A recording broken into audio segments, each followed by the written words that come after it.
Bonjour à tous et bienvenue à ce webinaire consacré à la formation des assistants médicaux. Nous avons souhaité organiser cet échange sur ce métier émergent pour évoquer ensemble sa genèse, les missions des futurs assistants médicaux. Pour vous médecins, quelle sera cette nouvelle façon d'exercer, les bénéfices attendus de ce dispositif et bien entendu, comment se former au métier d'assistant médical dans le respect des exigences du certificateur puisqu'il s'agit d'une formation certifiante. Alors je me présente, je m'appelle Mathieu Mascret-Potier et je suis le responsable pédagogique adjoint Bretagne de l'école CHEM et je suis accompagné par Sylvie Diom, que je vais laisser se présenter. Bonjour, je suis Sylvie Diom, je suis référente pour le CQP assistants médicaux au CHEM. Merci beaucoup. Nous sommes également accompagnés dans ce webinaire par Amélie Manca, qui va prendre en charge vos questions et nous les relayer. Amélie, je vous laisse vous présenter. Merci Mathieu, merci Sylvie. Je suis Amélie Manca et je suis directrice du pôle école au sein du Collège des hautes études en médecine. Et c'est moi qui vais recueillir vos questions et les transmettre. Nous aurons des temps de questions-réponses tout au long de ce webinaire. Merci Amélie. Alors nous ferons des pauses au cours de la présentation effectivement pour répondre à vos questions, donc n'hésitez pas à nous les soumettre dès à présent avec le formulaire de questions que vous trouverez sur l'interface de webinaire.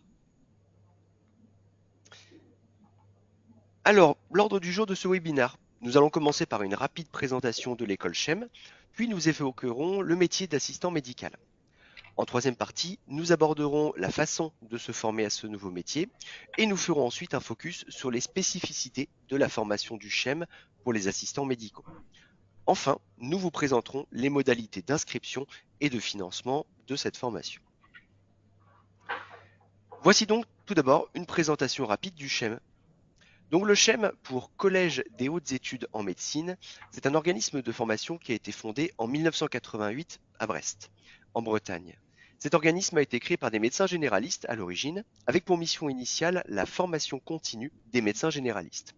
Alors maintenant, depuis à peu près 10 ans, d'autres professions médicales et paramédicales ont rejoint la structure. On peut citer des pharmaciens, des infirmiers diplômés d'État, des kinésithérapeutes, des podologues, etc. Et depuis 2021, la formation des assistants médicaux vient compléter notre offre de formation à destination des professionnels de santé. Alors le CHEM réunit une trentaine de collaborateurs principalement au siège de Brest, mais également à distance et depuis quelques temps, nous avons ouvert également une antenne à Lille. Afin de vous donner un seul chiffre, on va vous donner le chiffre suivant. Le CHEM, sur ces 3 dernières années, a environ formé 30 000 professionnels de santé.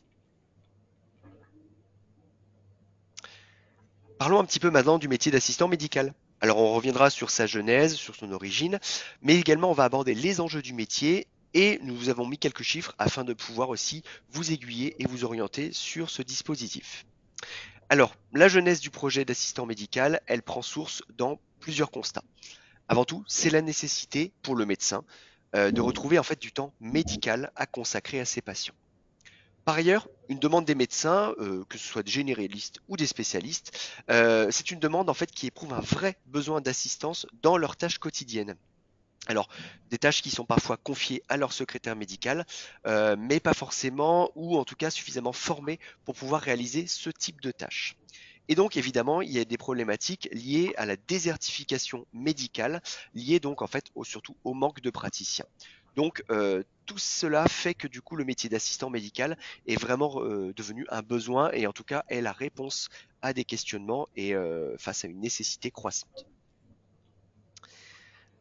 La création de ce nouveau métier, c'est issu en fait du plan santé 2022, dont c'était une mesure phare, puisqu'il a été fixé comme objectif de créer 10 000 postes d'assistants médicaux d'ici fin 2024. Ça a été fait par le président Macron. Et c'est également un objectif qui a été rappelé lors de la dernière annonce de politique générale par le Premier ministre, M. Gabriel Attal. C'est donc la volonté du gouvernement en fait d'installer ce nouveau métier associé aux besoins manifestes des praticiens et donc qui ont permis à l'aboutissement de ce projet et donc la création de ce nouveau métier. Alors bien entendu, il était essentiel de définir un périmètre précis des missions de ces assistants médicaux. Alors d'une part pour ne pas empiéter sur les autres métiers réglementés, mais d'autre part pour définir le contenu de la formation de ces assistants médicaux et donc garantir que le professionnel de santé ait bien recours à une personne formée et qualifiée. Nous vous avons mis un petit article également pour aller plus loin, c'est l'arrêté du 14 août 2019 qui précise vraiment de façon très officielle, puisque c'est issu de legigouv.fr, qui vous précise vraiment toute l'envergure de ce métier d'assistant médical. Vous pourrez cliquer sur ce lien ultérieurement.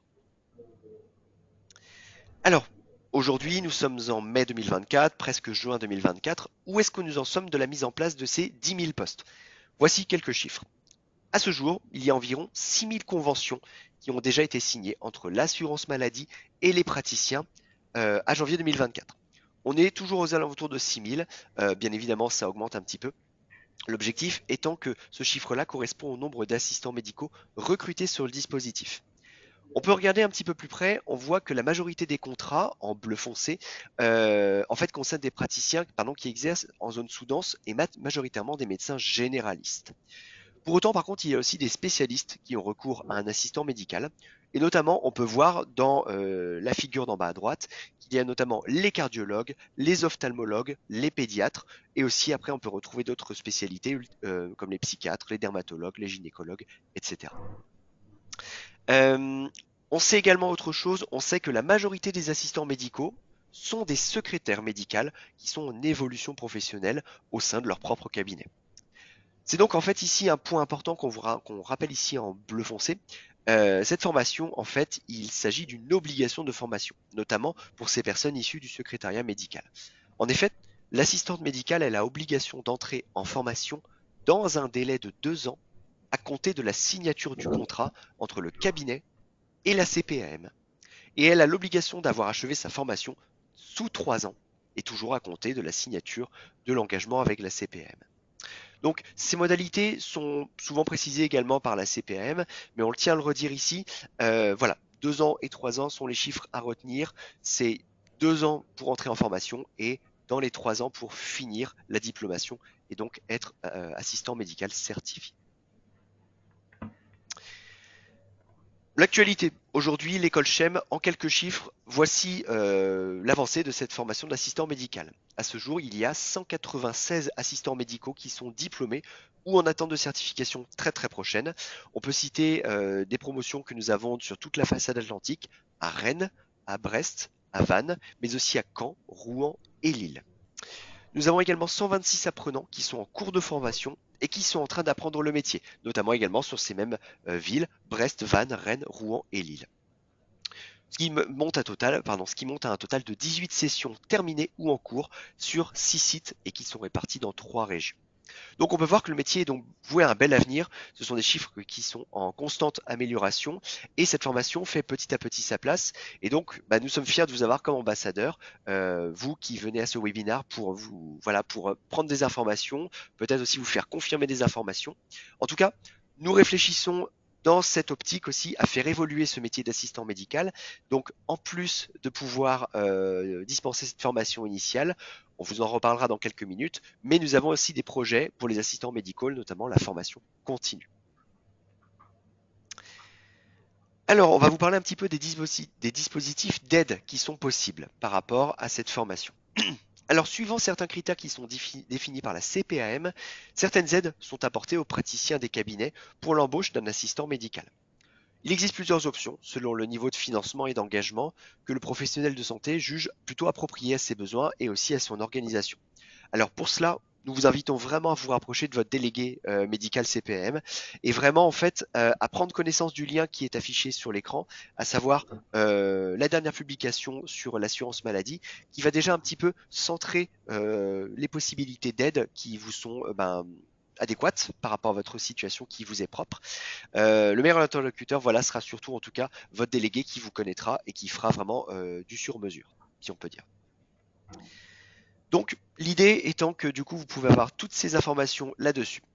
On reprécise quelque chose qui est important. Ces dispositifs d'aide sont une possibilité, ce n'est pas une obligation. C'est-à-dire que si on prend un petit peu de recul sur cette aide, la CPM peut verser une aide avec des objectifs précis, et dans ce cas-là, c'est un contrat entre le cabinet médical et la CPM, mais ce n'est pas une obligation. Vous pouvez très bien envoyer votre assistante médicale en formation avec un autre dispositif dont on va vous parler dans quelques instants, mais vous n'êtes pas obligé de conclure un contrat avec les CPM. Voilà. D'autres acteurs du dispositif. Vous pouvez voir du coup ici la CPNEFP, l'assurance maladie et l'OPCO-EP. Alors, je vais vous parler de ces trois interlocuteurs de façon assez généraliste, bien évidemment, pour que vous puissiez avoir tous les tenants et aboutissants. La CPNEFP, c'est la Commission nationale paritaire de l'emploi et de la formation professionnelle de la branche, nous, des cabinets médicaux. Alors en fait, ce sont les créateurs tout simplement du référentiel métier.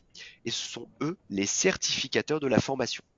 C'est eux qui ont régi le référentiel de compétences, qui régissent aussi les demandes d'entrée en formation et qui missionnent le jury et qui délivrent le CQP.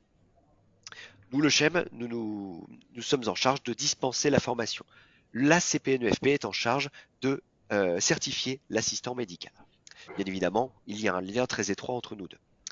Deuxième acteur, Amélie ou la CPAM, qui donc, comme je vous le disais il y a quelques instants, met en place un dispositif d'aide qui peut être, qui n'est pas obligatoire, mais qui est possible de la part des professionnels de santé.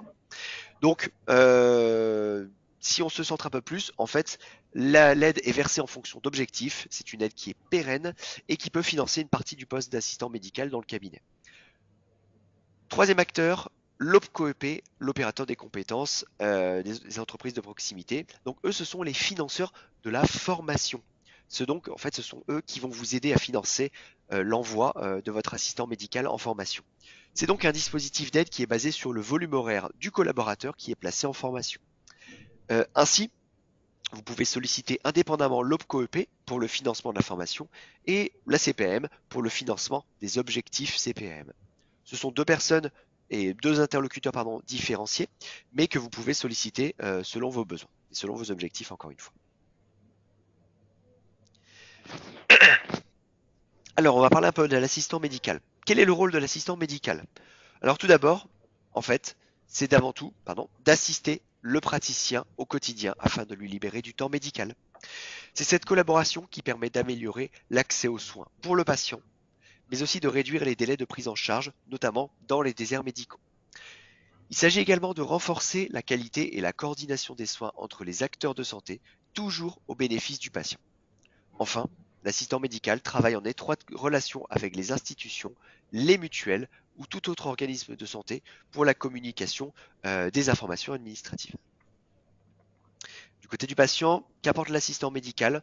Avant tout, c'est un temps médical optimal pour le patient.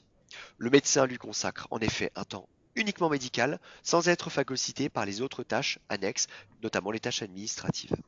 Il y a donc davantage de fluidité dans la prise en charge initiale du fait de l'accueil par l'assistant médical. Il y a également une meilleure gestion de la salle d'attente avec un temps d'attente qui est moins long pour le patient, ce qui peut éviter certaines problématiques récurrentes. Le délai pour la prise de rendez-vous se trouve par voie de fait raccourci également. Et au final, et ça c'est peut-être le point essentiel, l'accès aux soins est facilité de par cette méthode dans les zones qui sont sous-dotées. Alors, enfin, il y a un petit dernier point dans la présentation qu'on peut dire, c'est l'évolution professionnelle. L'idée étant que ce nouveau métier offre des perspectives d'évolution pour les salariés en poste. Ça permet aussi d'être assistant médical quand on est issu du secrétariat, d'être reconnu par des compétences qui sont acquises de façon informelle lors du parcours professionnel. En effet, on a beaucoup de secrétaires médicaux qui ont déjà une grande compétence et qui, par cette formation, viennent légitimiser leurs actions, leurs connaissances. Et donc, c'est quand même une grande plus-value pour ces personnes-là. Avant de passer à la présentation suivante, je vais demander à Amélie si nous avons des questions à ce stade de la présentation. Oui, tout à fait, Mathieu. J'ai quelques questions pour ce début de présentation. Tout d'abord, dispose-t-on de statistiques sur des assistants médicaux qui ne seraient pas sous contrat avec la CPAM?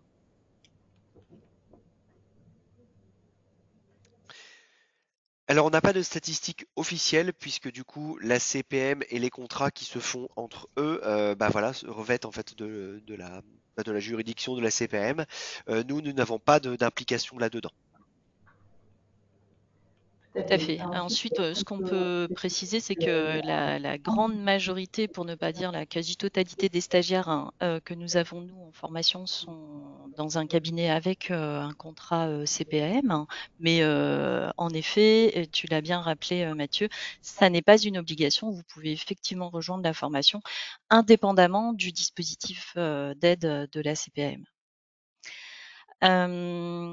J'ai une autre question. Le dispositif d'aide de la CPAM est-il un dispositif pérenne?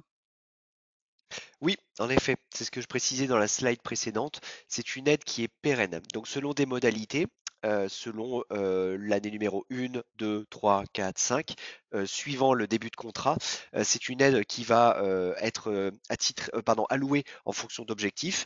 Selon l'atteinte des objectifs, l'allocation est allouée. Et après, une fois que cet objectif est atteint, l'aide est donc pérenne et maintenue à une certaine somme qui justement fait partie du contrat. Donc c'est une aide en effet, pour répondre à la question, qui est pérenne. Tout à fait. Merci Mathieu, je n'ai pas d'autres questions pour le moment. J'ai d'autres questions, mais qui vont trouver réponse dans la suite de la présentation. Super, parfait. Merci Amélie. Merci. Alors on continue. Merci pour ces premières questions, en tout cas à vous toutes et vous tous. Nous allons maintenant vous présenter un peu plus en détail la formation d'assistant médical, qui est une formation certifiante et qui est reconnue par le RNCP. Ça inclut donc, puisque c'est une évaluation, une formation certifiante, ça implique du coup des épreuves et une validation par un jury, donc issu du CPNEFP des cabinets médicaux. Alors la formation est structurée en 4 parties, à savoir 4 blocs de compétences, et donc que je vais vous expliquer un petit peu, et on vous parlera également des personnes qui font partie de cette formation, notamment des formateurs. Tout d'abord, à qui s'adresse la formation et quels sont les prérequis? En fait, la formation s'adresse à tout le monde, autant à des professionnels de santé qu'à des secrétaires médicales ou qu'à des personnes qui sont complètement extérieures au milieu médical. Nous avons eu dans nos promotions précédentes des personnes issues du BTP, issues de métiers de bouche. Nous avons vraiment cette possibilité qui est vraiment très très vaste. C'est également ouvert aux jeunes diplômés et aux demandeurs d'emploi. La seule condition, les seules conditions, puisqu'il y en a deux, c'est que la personne, le candidat et donc l'apprenant doit être impérativement en poste en tant qu'assistant médical ou alors sur le point de passer assistant médical pour les secrétaires en évolution professionnelle qui sont au sein du cabinet. C'est-à-dire qu'au jour de la rentrée dans la formation, il faut être salarié d'un médecin qui vous envoie en formation. On ne peut pas faire cette formation en étant purement demandeur d'emploi lors de la formation. Deuxième condition, il faut du coup être titulaire soit du baccalauréat ou d'un certificat de niveau 4, soit d'un diplôme soignant, donc un diplôme d'état d'aide-soignant, d'auxiliaire de puériculture ou d'infirmier, ou un certificat de niveau 4 de secrétariat médical. Donc, selon ces deux conditions, être embauché par quelqu'un et d'autres, être donc en activité, également être titulaire du baccalauréat ou plus, ce sont les deux conditions pour faire cette formation. Cette formation, du coup, est en alternance. C'est une formation qui va se dérouler du lundi au vendredi, avec notamment un planning que vous voyez sous vos yeux. Du lundi au mercredi, un temps au cabinet médical, donc chez l'employeur, mais qui va aussi jouer son rôle de tuteur. On en reparlera dans quelques instants. Le jeudi et vendredi sont des temps qui sont alloués à la formation à l'école, donc qui sont alloués, voilà, tout simplement à la présence en lieu de stage, en lieu à l'école, afin d'avoir des apports théorico-pratiques. La formation, c'est une formation qui dure entre 6 et 8 mois, selon si l'on couvre ou pas la pause estivale. Dans tous les cas, elle compte 266 heures de formation et 13 heures d'évaluation, ce qui porte au total 279 heures de formation. Nous avons précédemment eu une formation qui durait 384 heures jusqu'au 1er janvier 2024, mais une modification par le certificateur a entraîné du coup cette revalorisation horaire du temps de formation. Ce qui n'a pas changé, c'est qu'elle s'organise toujours en 4 blocs de compétences qui sont eux-mêmes divisés en modules, qui portent un total de 14 modules de formation. À chaque fin de bloc, il y a une évaluation euh, qui vient sanctuariser, qui vient sanctionner tout simplement cette acquisition de connaissances. Les blocs sont répartis de la manière suivante. Le bloc numéro 1 s'intitule Suivi du parcours de santé du patient. Le bloc numéro 2, c'est l'accueil et la prise en charge administrative des patients. Le bloc numéro 3 est constitué de modules sur l'hygiène et la qualité. Et enfin, le bloc numéro 4 traite de l'assistance opérationnelle aux praticiens. Alors, il faut savoir que derrière ce bloc, je vais rentrer un peu plus dans les détails, il faut savoir que c'est le référentiel de formation qui a été élaboré par la CPE-NFP des cabinets médicaux et ça a été fait aussi bien évidemment en collaboration avec la DGOS, donc la Direction générale de l'offre de soins du ministère de la Santé. Donc nous avons donc un programme qui est imposé, que nous devons suivre avec le SHEM, mais c'est à nous d'apporter le contenu scientifique qui soit adapté et qui soit adapté surtout aux référentiels de formation, mais aussi aux attendus et à l'effet très actif de l'assistant médical. Donc, nous avons en charge cette pédagogie. Il s'agit également d'une formation certifiante, donc nous avons la volonté, nous avons aussi l'implication du fait que chaque assistant médical en formation doit être formé sur la même base.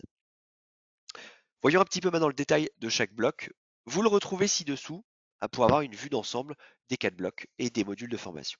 Alors, le premier bloc, donc suivi du parcours de santé du patient, déclinera les examens et les soins courants pratiques au cabinet médical, un apport sur les parcours de santé et la coordination, des topos sur la vaccination et le dépistage, et enfin, tout un tas d'apprentissages sur les politiques de santé publique.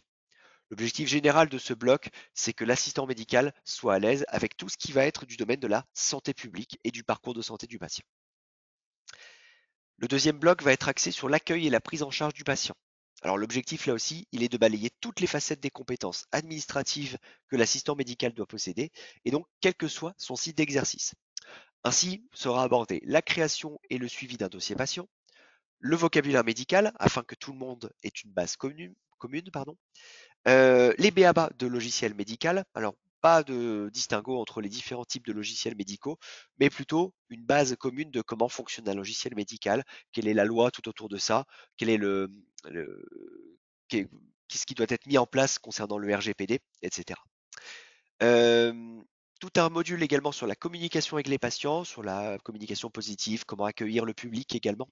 Et enfin, un module assez important à mettre en place, notamment un apport sur la télémédecine, que ce soit la réflexion, comment déployer la télémédecine, les avantages, les inconvénients et les difficultés techniques possibles. Le bloc 3, nous avons un focus sur l'hygiène au sein du cabinet médical. Donc les notions de risque contaminant sont largement déployées, puisqu'il y a cette partie également qui peut incomber à l'assistant médical. Et il y a les notions d'identitovigilance, de pharmacovigilance qui sont aussi développées afin de parfaire aussi la qualité et surtout la vigilance finalement dans le cabinet médical. Dernièrement, pardon, le quatrième bloc, qui est l'assistance opérationnelle au praticien, permettra à l'assistant médical de mettre en application toutes les notions acquises jusqu'ici, puisque c'est souvent les blocs vont de 1 à 4 en termes chronologiques. Donc les stagiaires sont mis en situation professionnelle avec les biais de jeux de rôle et ils déroulent des scénarios d'activités afin de pouvoir tout simplement assister le médecin généraliste avec finalement toutes les acquisitions de connaissances précédentes. Donc, si on regarde le focus, il y a déjà la passation du diplôme de la FGSU. Donc, la FGSU, c'est l'attestation de formation en gestes et soins d'urgence. Donc, ce sont les premiers secours qui sont adéquats pour le cabinet médical. C'est le niveau 1, ça dure 2 jours. Il y a également un apprentissage des constantes et mesures. Donc, on apprend à l'assistant médical à prendre des constantes de type tension artérielle, saturomètre, température, poids, taille, etc. Que ce soit chez un adulte, un enfant ou un nourrisson. Il y a un apport sur la gestion des stocks également, sur tout simplement voilà, la bonne gestion des stocks, que ce soit efficiente, mais également avec toutes les vigilances qui sont associées. Et enfin, le module assistance technique au praticien, qui est la version très pratique, pratico-pratique, tout simplement, comme son nom l'indique, de l'assistance technique au praticien. Donc nous avons des intervenants pour dispenser ces cours, nous avons environ une quarantaine d'intervenants et la formation est assurée par des profils plutôt orientés soignants. Nous avons des médecins généralistes ou des médecins spécialisés également, des infirmiers diplômés d'État, des pharmaciens, des psychologues et nous avons également des personnes qui sont issues du métier plutôt de la législation. Nous avons des juristes notamment. Chaque intervenant est expert dans son contenu et du coup l'idée c'est que le SHEM, de par l'activité très globale et aussi avec un certain temps, le SHEM a acquis un réseau de connaissances et d'expertise. Grâce à ce réseau de SHEM, nous pouvons mettre à profit en fait tous ces profils afin que justement cette formation soit typiquement adéquate aux assistants médicaux.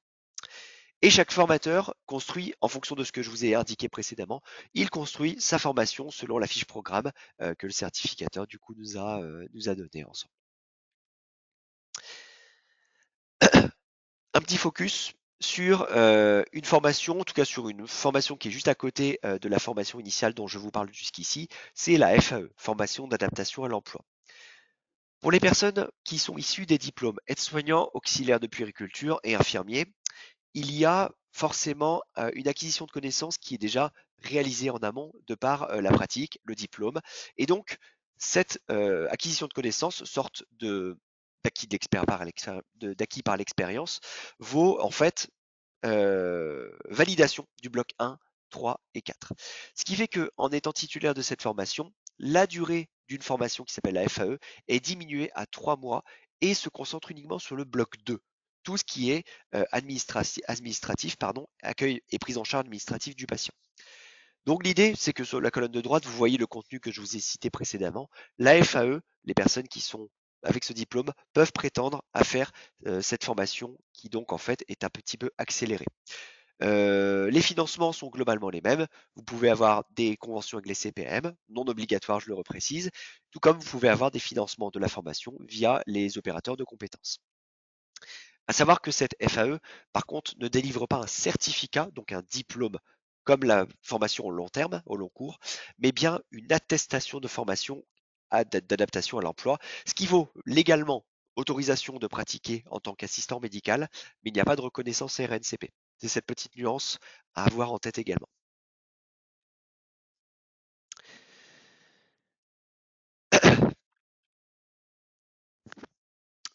Les formats de formation, l'idée étant que je vous ai présenté le programme, je vous ai présenté les intervenants. Le format de formation est réparti en 4 catégories. Il y a le jeudi-vendredi des cours en présentiel qui sont majoritairement présents avec donc des intervenants et c'est du mode magistral avec des activités pédagogiques aussi pratiques, notamment des mises en situation de jeu de rôle ou des recherches aussi qui sont réalisées ensemble. Ça vaut à peu près pour 2/3 de la formation. L'autre tiers est réalisé en formation distancielle, donc via des classes virtuelles. Donc, comme on fait aujourd'hui, finalement, la personne est derrière son écran, interagit avec toutes les caméras de sa promotion, avec l'intervenant qui est également par caméra. Et donc, du coup, il y a des travaux qui sont réalisés tout simplement en distanciel. Également, dans ce volet distanciel, on a du e-learning. Le e-learning, ce sont en fait tout simplement des modules, des capsules qui sont réalisées un petit peu comme des vidéos ou des jeux que l'apprenant peut consulter et réaliser afin en fait d'apprendre à son rythme. C'est l'avantage du e-learning, c'est que le e-learning est disponible à partir d'une date donnée, qu'il doit le faire en un temps imparti, mais qui peut aussi le reconsulter autant qu'il le souhaite durant la formation. Donc via déjà ces 3 choses-là, vous avez les modalités pédagogiques de l'école, donc du jeudi, vendredi, cours en présentiel ou cours en distanciel qui se passent soit en classe virtuelle, soit en e-learning. En orange, le cabinet médical, je vous en avais parlé un petit peu précédemment, l'idée étant que du coup, pardon, excusez-moi, je suis allé un peu vite, l'idée étant que le lundi, mardi et mercredi, eh bien, ce qui est vu en théorico-pratique le jeudi et vendredi puisse être acquis en effet également au cabinet et être mis en pratique. Deuxième petite interlude question pour Amélie. Merci Mathieu. J'ai quelques questions en effet. Quelqu'un qui demande l'intérêt pour une secrétaire médicale de suivre la formation assistant médical. On est d'accord qu'on va évidemment plus loin que le même un diplôme de secrétaire médical. Oui, en effet. On va plus loin puisque la condition déjà sine qua non de la formation assistant médical, c'est d'être secrétaire médical diplômé ou en activité. Et donc forcément, en fait, l'objectif de l'assistant médical, ce n'est pas de faire du secrétariat médical, c'est de changer de métier, de faire donc une évolution dans le métier, d'avoir des compétences autres. On a parlé tout à l'heure par contre d'un socle commun, l'accueil et notamment la gestion administrative du patient. Effectivement, cette base est assez commune au secrétaire médical, pour les raisons qui sont évidentes, mais voilà, l'idée étant que l'assistant médical rajoute aussi de la pratique, une certaine autonomie sur la gestion de la promotion de la santé et d'autres choses qui sont bien spécifiques Donc voilà, c'est quelques arguments pour répondre par une réponse simple. Oui, le métier d'assistant médical va plus loin que le métier de secrétaire médical. Également, j'ai des questions de personnes qui sont IDE et aides-soignantes en reconversion et qui s'intéressent donc à la formation. Est-ce une obligation pour ces personnes de suivre la formation de type FAE ou est-ce qu'on peut suivre le parcours complet? Très bonne question. Non, ce n'est pas une obligation, c'est une possibilité. De par votre passé, votre vécu, vous avez un diplôme qui, voilà, légalement et aux yeux du certificateur, vous autorise à avoir des dispenses de blocs et de modules. Ceci n'est pas une obligation. En effet, par contre, vous pouvez très bien faire la formation au complet de 6 à 8 mois, donc du CQP, certification de qualification professionnelle. L'avantage étant qu'effectivement, bah, votre formation débouche sur un certificat, donc vous êtes diplômé à la fin de la formation, et vous avez l'ensemble des connaissances qui vous sont apportées. Donc vous pouvez, en effet. Et pour ceux qui souhaitent opter pour la version FAE, y a-t-il des évaluations à la fin de ce parcours aménagé? En effet, bonne question également. Donc cette formation qui est entièrement en distanciel sur 2-3 mois, non, il n'y a pas d'évaluation puisqu'elle porte sur le bloc 2, uniquement dans l'acquisition des connaissances. Mais comme ce n'est pas une formation qui est certifiante à la fin, au bout du compte, il n'y a pas d'évaluation. Alors, ceci étant dit, nous, au CHEM, on demande aux intervenants et à nos pédagogues bah, de vous faire monter en compétences, forcément. Donc l'objectif, c'est que vous avez par contre quelques quiz qui sont réalisés en cours de formation pendant la journée de cours. Ça, c'est plus voilà, pour vous faire avancer, pour faire avancer l'acquisition de connaissances. Mais à la toute fin, non, il n'y a pas d'évaluation au sens propre du terme, comme je vous l'ai explicité, avec un volume horaire dédié.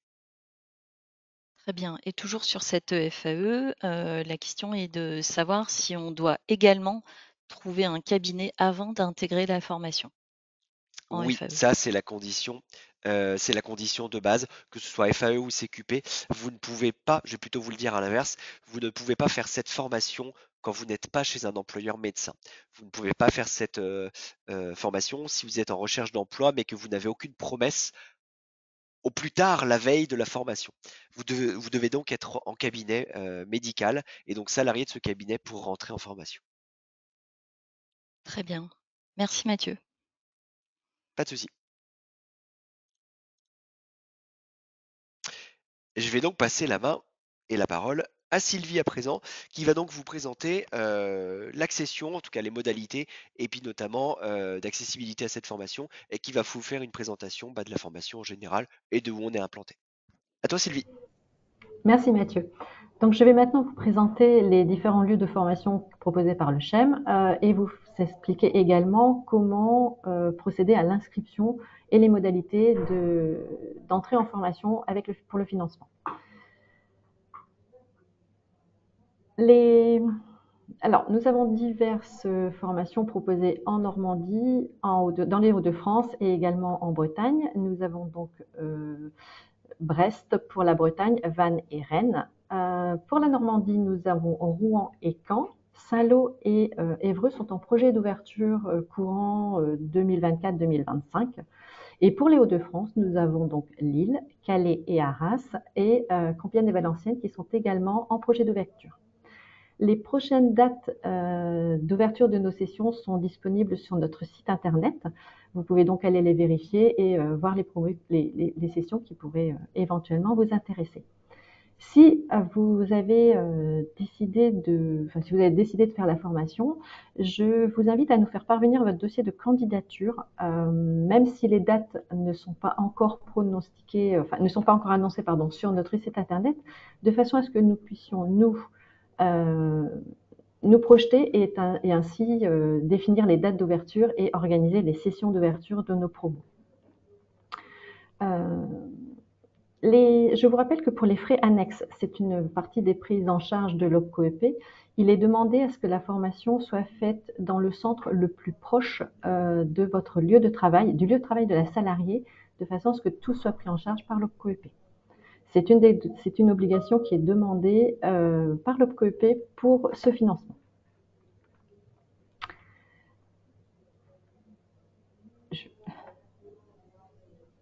Je vais vous énoncer donc les locaux que nous avons. Donc, Brest se trouve sur le port du commerce.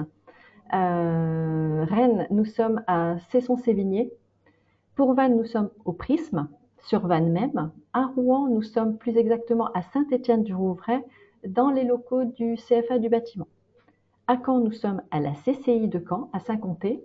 Et à Lille, nous sommes dans les bâtiments de l'ENSAM, les arts et métiers, à Lille Centre.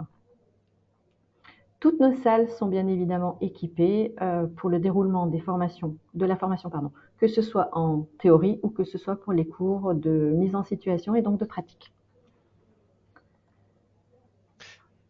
Petit apport également, les formations de Arras et de Calais qui vont ouvrir prochainement seront implantées dans le centre-ville de ces villes-là.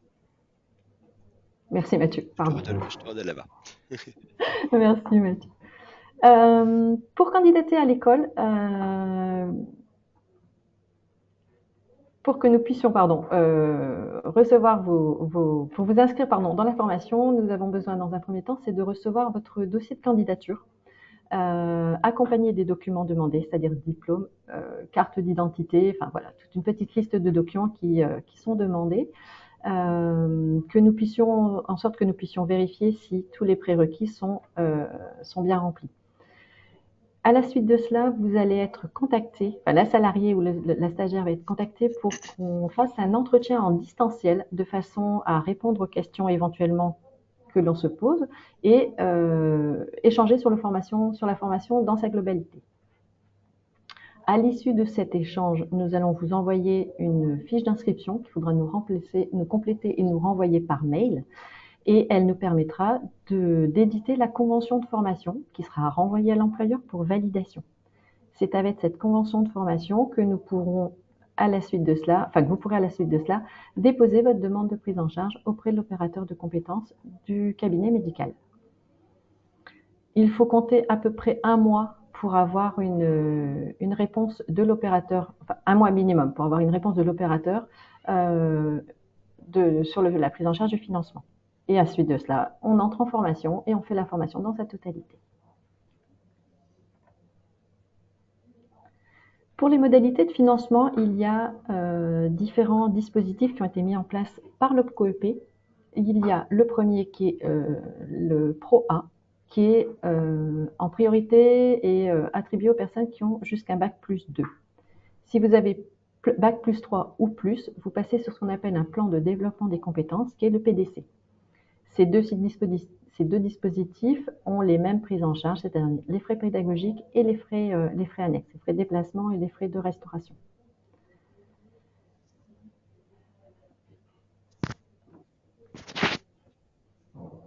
Hop là. Pour que les prises en charge soient acceptées par l'OPCO-EP, il faut que l'employeur soit à jour de ses cotisations auprès de l'OPCO-EP. Tout ce qui est prise en charge ne sera validé qu'à ce niveau-là.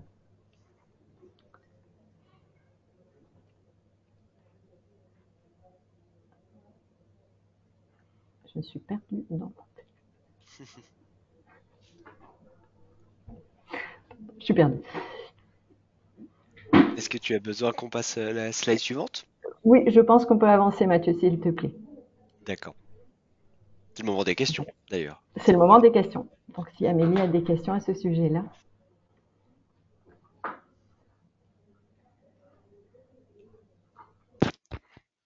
Oui, tout à fait, Sylvie, merci. J'ai pas mal de questions. Pas mal de secrétaires médicales qui posent maintenant des questions. Est-ce que une secrétaire médicale peut accéder à des dispenses dans cette formation? Alors, des dispenses peuvent être accordées suivant des critères établis par le certificateur. Il y a des dispenses possibles sur le bloc 2 en fonction du diplôme dont est titulaire la secrétaire médicale. Il faut obligatoirement que ce soit un organisme habilité qui ait passé la formation et cette secrétaire pourra être dispensée de plusieurs blocs. Ce n'est pas une obligation, elle pourra même choisir les blocs dont elle voudra bénéficier. Module, dont elle pourra être dispensée sur le bloc 2. Également, si ces personnes sont titulaires d'une FGSU, une dispense est possible pour un volume de 14 heures. Merci. J'ai également des questions sur les personnes qui seraient à temps partiel, à mi-temps, etc. Est-ce qu'on peut quand même suivre la formation si on est à temps partiel? On peut bien évidemment suivre la formation si l'on est à temps partiel, en sachant que nous prendrons 14 heures sur le temps de travail de cette personne et le reste de son temps de travail sera effectué au cabinet médical. Mais oui, on peut être en temps partiel ou en mi-temps même pour entrer sur la formation. J'ai également des questions sur une secrétaire médicale et plusieurs posent la même question. Suite à cette formation d'assistant médical, doit-on au cabinet quitter ses fonctions de secrétaire médical? Comment ça se passe? Est-ce qu'on a des nouvelles missions, des missions différentes? L'employeur peut accorder des missions supplémentaires à sa secrétaire médicale qui est devenue une assistante médicale. Après, elle reste bien évidemment, si elle le désire, dans son cabinet et elle évolue auprès de son spécialiste ou de son médecin. Voilà. L'objectif étant que l'assistante médicale est un métier à part entière. Donc, euh, pour être plus précis, l'objectif étant de rester dans le cabinet médical, c'est une évidence. Par contre, l'objectif étant que cette montée en compétence implique un autre rôle. Donc, selon la taille du cabinet, et ça c'est propre à la personne qui a posé la question, euh, il faut voir plutôt la chose de ce point de vue-là, quand on devient assistant médical, ce n'est pas une casquette supplémentaire qu'on doit se rajouter. On ne doit pas être secrétaire plus assistant médical. L'assistant médical a bien évidemment, de parce qu'on vous a expliqué précédemment, des connaissances et des apports de connaissances sur tout ce qui va être gestion administrative. Mais là, l'objectif de l'assistant médical, c'est de libérer du temps médical administratif. Donc de la promotion de la santé, de l'explication, campagne de vaccination, dépistage, etc. Gestion notamment aussi des parcours de soins. Et ça va au-delà du secrétariat médical. Donc, si on entend la réponse tout à l'heure de est-ce que je reste secrétaire médical quand je suis une fois diplômé, la réponse est non. Vous évoluez en termes de compétences et en termes d'objectifs et en termes surtout d'action. Donc, dans l'idéal, je ne connais pas la particularité de votre cabinet. L'idéal, ce serait que vous soyez assistant médical à votre temps complet et que quelqu'un d'autre, s'il y a besoin, arrive en tant que secrétaire médical. L'objectif étant que la secrétaire reste typiquement dans l'administratif et vous, assistant médical, vous pouvez encore faire quelques missions administratives, mais que vous ne soyez pas en train de faire les deux. C'est vraiment l'objectif de ce métier. Pour rappel, la loi précise, en tout cas l'arrêté qui régit la formation, précise que la personne qui est envoyée en formation assistant médical ne peut se contenter des fonctions liées au secrétariat médical une fois qu'on est diplômé. Ça veut dire qu'on n'a pas le droit d'aller en formation, être ASMED et ne rien faire après qui traite du métier d'assistant médical. Voilà. Après, ça, c'est une relation et c'est une discussion et c'est des projections qu'il faut avoir avec l'employeur afin vraiment de maximiser le parcours. Merci Mathieu. Et ça fait le lien avec une question plutôt, je pense, d'une personne qui est justement employeur d'une secrétaire médicale et qui souhaite savoir s'il peut choisir ce qu'il délègue ou pas à son assistant médical demain, une fois la formation terminée. Alors globalement, oui, la réponse est vous avez le choix. En effet, vous avez le choix. Vous savez en fait, en tout cas, ce sera une discussion, mais en tout cas, vous aurez tout l'apport de connaissances et vous saurez ce qui va être vu en cours et en pratique aussi par votre assistant médical. Vous saurez donc le potentiel de réaliser certaines choses par l'assistant médical. Après, vous êtes effectivement votre propre patron et vous êtes votre propre gestionnaire du cabinet. Donc, je prends un exemple concret pour que ça vous parle. Admettons l'explication à des jeunes parents sur la surveillance post-vaccination. On va prendre un exemple concret.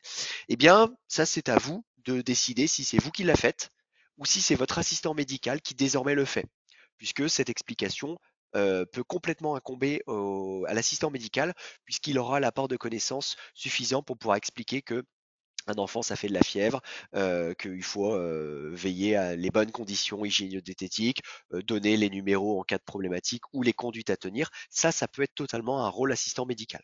Mais vous pouvez très bien aussi le garder pour vous si c'est comme ça que vous souhaitez organiser votre cabinet.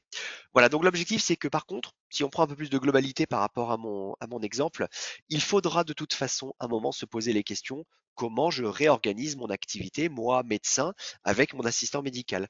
Qu'est-ce que je garde? Qu'est-ce que je délègue? Qu'est-ce qu'on fait en combinaison? Et qu'est-ce qu'on peut faire de nouvelles, enfin, comme nouvelles choses, par exemple.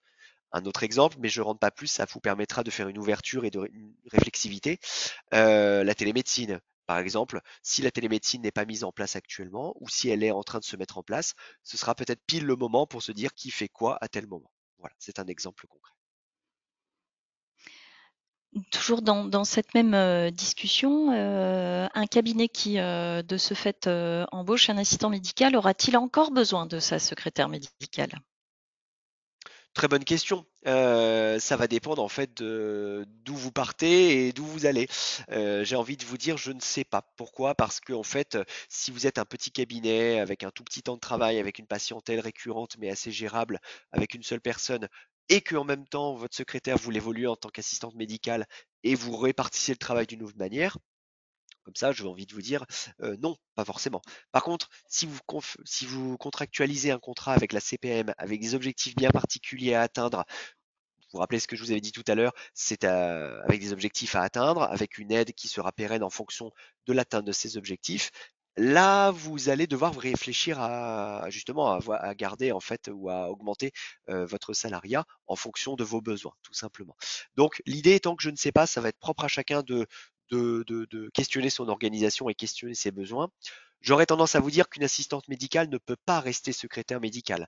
Ou autrement dit, j'ai envie de vous dire, votre secrétaire médical ne peut pas se rajouter une casquette d'assistante médicale. Il faut la voir comme une évolution.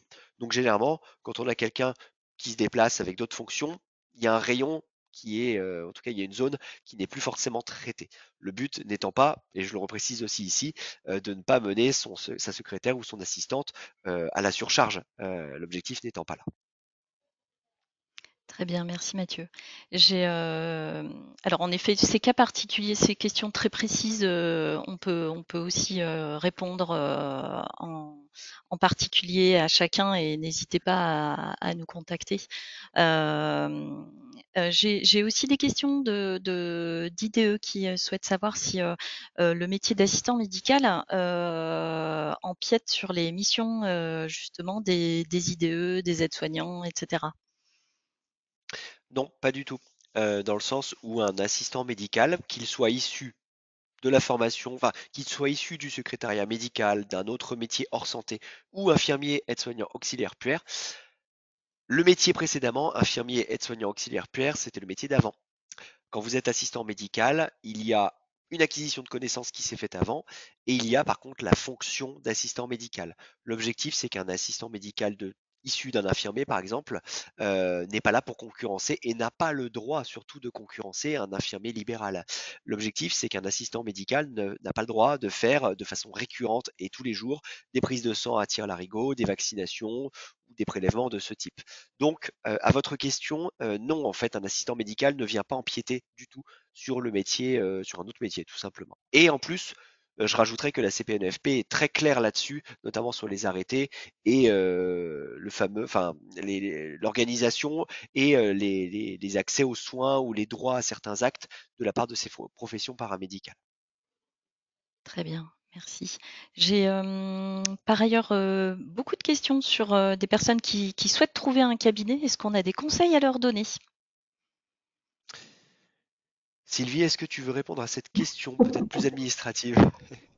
Alors, il y a plusieurs possibilités. Déjà, pour les personnes qui seraient intéressées par la formation et qui n'ont pas d'employeur, vous pouvez nous faire parvenir votre dossier de candidature. C'est une préinscription qui ne vous engage en rien et nous avons de temps en temps des contacts avec des employeurs qui sont en recherche d'une assistante médicale. Donc, nous pouvons éventuellement vous mettre en relation via les CV.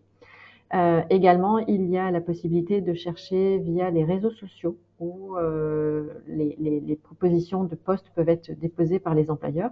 Également via le Pôle emploi sur lequel des annonces sont des fois déposées en recherche d'assistante médicale. Quand nous avons des demandes d'emploi, de postes à pourvoir par des employeurs, nous étudions avant, enfin, nous regardons un petit peu ce qui est demandé de façon à vous mettre en relation avec des personnes qui vous correspondent et sur des postes qui pourraient vous convenir. Très bien, merci. J'ai encore des questions, assez particulières, que je vais pas relayer, mais, sur des personnes qui sont, en temps partiel, dans des situations, un peu spécifiques. Donc là, j'inviterai ces personnes également à nous contacter. Vous pouvez nous mettre, par mail, par écrit, par exemple, ou nous appeler, pour soumettre votre situation et on pourra y répondre de façon, particulière.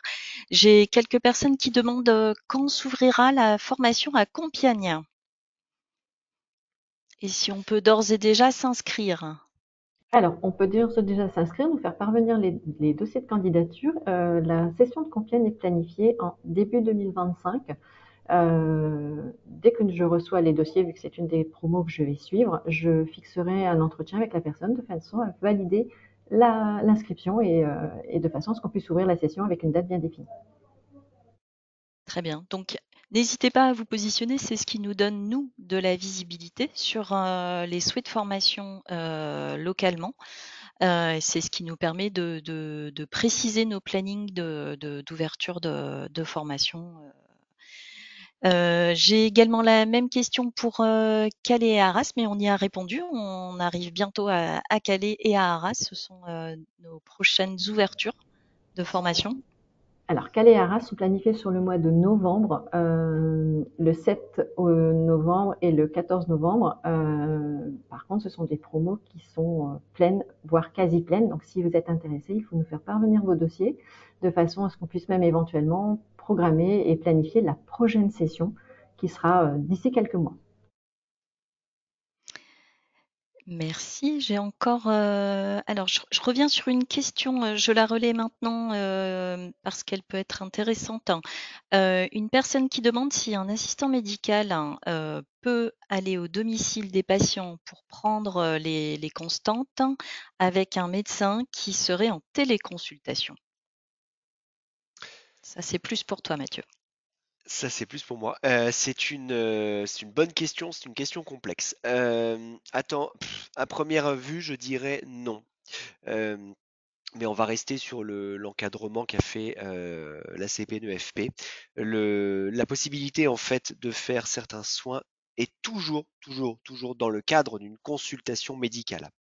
Donc, ce qui est clair, comme ça je vais partir de l'essentiel, un assistant médical n'a pas le droit d'aller tout seul dans un domicile de patient, sans qui que ce soit derrière, sans le médecin.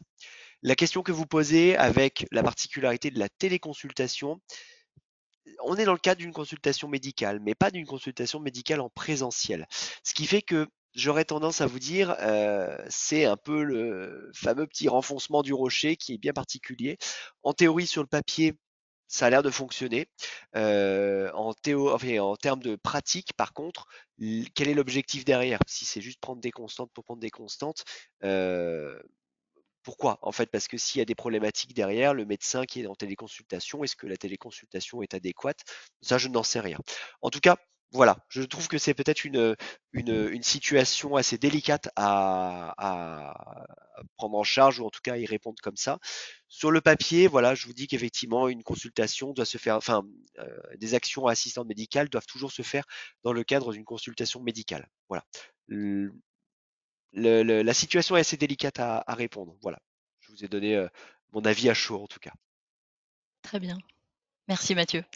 Je reviens sur le métier d'assistant médical. Beaucoup de questions sur les salaires, hein. A-t-on une idée des grilles de salaire d'un assistant médical par rapport à une secrétaire médicale, notamment? Sylvie, est-ce que tu veux répondre à cette question? Niveau salaire, il y a des grilles salariales qui ont été établies par la branche. Là, je ne vais pas m'avancer trop sur les salaires. Chaque branche enfin, chaque salaire pardon, est déterminé par une branche et donc il faut se rapprocher, je pense, d'un comptable pour avoir les montants exacts des salaires. Tout à fait. Vous pouvez consulter les informations sur votre branche professionnelle. En ce qui nous concerne, nous délivrons avant tout la formation liée au référentiel. Voilà, la question des salaires reste aux mains du cabinet. Mais en tout cas, n'hésitez pas à consulter ces informations-là. J'ai une autre question, de savoir si c'est l'employeur qui décide du départ en formation. Faut-il le prévenir avant de s'inscrire en formation, Sylvie? Alors, pour venir en formation, de toute façon, sur le dossier de candidature, il est demandé que tous les renseignements soient validés par l'employeur. Donc, bien évidemment, c'est une décision à prendre avec l'employeur qui peut être. Alors, la formation, par contre, peut être proposée à l'employeur, à sa salariée, et comme le salarié peut éventuellement proposer de faire la formation à son employeur. Le dossier de candidature, je me répète, est de toute façon obligatoirement validé par l'employeur. Si celui-ci n'est pas validé par l'employeur, nous vous demandons de le faire avant d'aller plus loin dans le processus d'inscription. Mais oui, la formation est un accord, je vais dire, des deux parties. Tout à fait, c'est une formation professionnelle. C'est vraiment un projet structurant pour votre cabinet. Ça nécessite un échange évidemment entre vous. J'ai encore pas mal de questions, mais qui sont un peu spécifiques. Formation à Valenciennes est-elle programmée? Alors, la formation de Valenciennes est également en projet. Toujours, alors, pour ouvrir une formation, nous devons avoir un nombre minimum de stagiaires au sein de cette formation. Donc, pareil que tout à l'heure, si vous avez le projet de faire votre formation d'assistant médical et que c'est un projet qui vous intéresserait d'être fait sur la ville de Valenciennes, nous vous proposons de nous envoyer votre dossier de façon à ce que nous puissions établir le planning et définir une date d'ouverture. Cette date d'ouverture, normalement, se ferait en 2025. Merci Sylvie. Je n'ai pas d'autres questions à relayer. Merci Amélie. Quelques minutes avant la fin de ce webinaire, on va conclure, on va avancer sur la fin. On tenait quand même à vous présenter l'après-formation du CQP assistant médical ou de la FAE, et donc l'idée de la formation continue, afin d'approfondir tout simplement les connaissances de l'assistant médical. Donc actuellement, avec le CHEM, nous sommes en train d'élaborer des programmes de formation pour les personnes qui sont diplômées, ou en tout cas certifiées assistantes médicales via le CQP, via la FAE notamment, afin de les proposer. Et donc nous avons déjà commencé à dispenser ce type de formation, la première ayant eu lieu il y a quelques semaines et qui traitait de la pédiatrie. Nous allons du coup avoir également dans les quelques prochains jours et dans les prochains mois des formations de type sur la dermatologie, sur la gynécologie, sur la gérontologie. Nous sommes en train de travailler aussi sur des formations pour tout ce qui va être hiérarchisé et cibler l'urgence médicale vis-à-vis de la secrétaire médicale.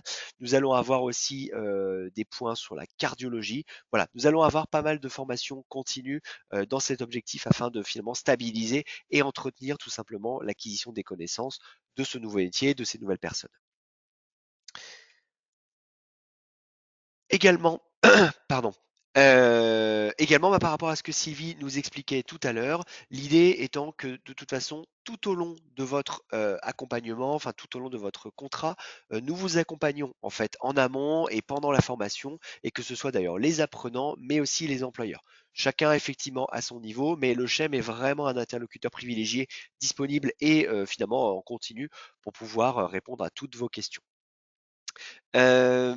Sylvie, je te donne la main également pour parler un petit peu, si tu veux, du suivi de l'élaboration de la convention, de tout ce qui va être la convention d'alternance. Donc, une fois que nous aurons reçu la fiche d'inscription, nous allons donc éditer la convention de formation qui sera envoyée à l'employeur pour validation. Nous vous enverrons, en fonction du dispositif de financement qui aura été, entre guillemets, choisi pour votre formation, nous vous accompagnons dans le dépôt de cette demande, dans les documents à fournir et les démarches à effectuer éventuellement auprès de l'OPCO-EP tout au long du process d'inscription et jusqu'à l'accord de prise en charge. Très bien. Dernièrement, et on va finir sur cette note d'information, Sylvie va vous parler un petit peu de l'actualité de la vie du CHEM, notamment sur le fait que voilà, nous avons aussi quelques médias que vous pouvez aller consulter ou visualiser et qui viennent aussi dans le cadre de webinaires, peut-être vous apporter quelques réponses supplémentaires. Donc, nous avons un podcast pardon, qui a été réalisé récemment sur les métiers des assistants médicaux.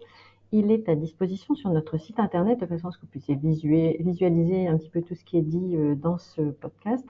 Nous avons également eu la chance de participer à une table ronde sur les thématiques des nouveaux métiers de la santé. Également, cette vidéo est disponible sur notre site internet. Elle est à votre disposition. Comme vous avez expliqué Mathieu, nous avons également tout un référentiel de formation continue qui sont à votre disposition sur le site internet avec la possibilité de vous y inscrire. Vous pouvez également nous contacter si vous avez besoin d'aide ou d'assistance pour vous inscrire à ces formations. Merci Sylvie. Voilà, nous arrivons à la fin de ce webinaire. On va s'accorder quelques petites dernières questions éventuelles et on vous laisse sur cette slide pour que vous puissiez nous contacter. Merci Mathieu. J'ai encore une question en fait qu'on peut relayer.